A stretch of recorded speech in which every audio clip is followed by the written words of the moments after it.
Today I'm going to teach you how to beat procrastination by doing one tiny thing. Procrastination is obviously a struggle that I think we all have. I still procrastinate. I get frustrated at my own procrastination. And so we all have this, I think, struggle of putting off things that we know we should be doing, but we just have a tendency of just keep pushing it off. Just push it off till another time.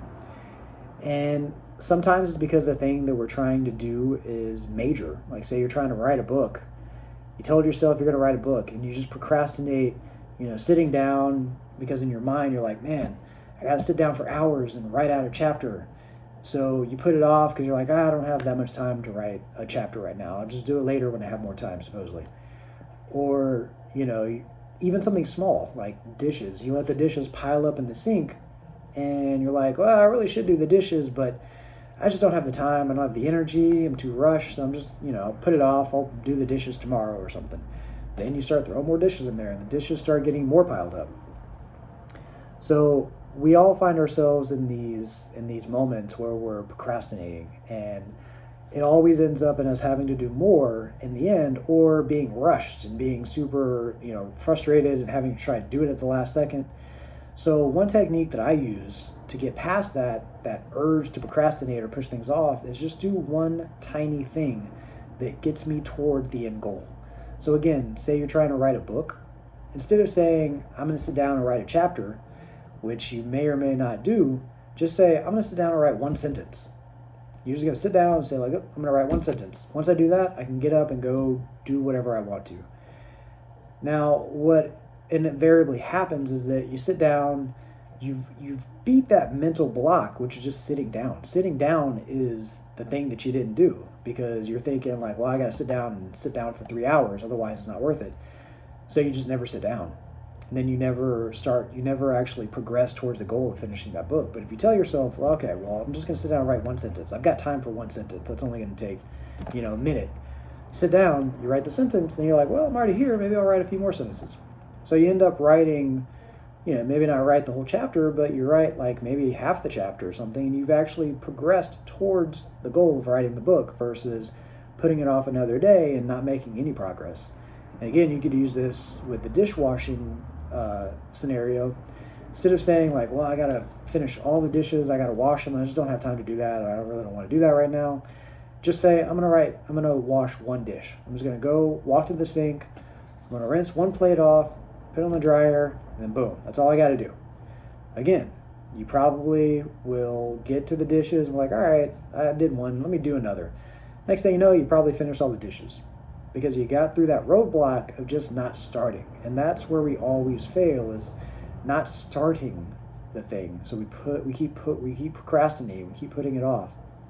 So we never start. Versus just saying like, well, I'm going to start by doing this one tiny thing, and then you get past that little roadblock of actually starting. And maybe you just do the one tiny thing. Maybe you just go to the dishes and you just do one dish and you don't do the rest, and boom, that's you said you were going to do one dish, you did it, that's it. But at least you've done something in the way of getting towards the goal, which is getting all those dishes washed. You can use this in a fitness context. Say that you promised yourself you're going to do cardio every week, because you need to do cardio to feel better, lose weight, whatever. But another week goes by and you just never, say you got a Peloton, you never got on the Peloton because you just didn't have an hour to sit there and do a class. What I tell people is, instead of saying you're going to do a class 3 times a week, just say, I'm going to get on the Peloton and pedal for 1 minute. You can do 1 minute. You got 1 minute to spare, no matter how busy you are. Now again, if you get on the Peloton and just do 1 minute, you've already succeeded in accomplishing the hardest part, which is just getting on the Peloton. You don't have to sit on there for the next 59 minutes. But if you get there and do 1 minute, you've accomplished the goal that you set out yourself for, which is like at least getting on the thing and doing 1 minute. Now, doing 1 minute, you're very likely to just say, well, I'm already on here, let me do another 10 minutes or whatever. So you're probably going to end up doing a little bit more than you promised yourself, but you have to at least get on the Peloton and start pedaling to do anything. Now, if you just say that you have to do it for an hour and then you just never do it, then obviously you've never accomplished anything. So it's much better to set tiny, tiny, tiny goals that you know you can do, and just do that consistently, because eventually that tiny, tiny, tiny goal that you do consistently will lead to bigger things in the future. But you have to get past that procrastination roadblock, and instead of saying you have to do this giant, huge thing, just say I'm going to do this tiny, tiny thing and do that consistently. And then eventually that big, huge thing, you'll actually accomplish it because you've made steady, consistent progress. And as I always say, consistency is much more important than intensity. And that goes with, anything you're trying to accomplish. So if you're trying to do something and you know procrastination is a problem of yours, just say, pick one tiny thing that you can do to accomplish that end goal and just do it. And then eventually you'll get to where you want to be. Okay, that's all I got for this video. I'll see you in the next one.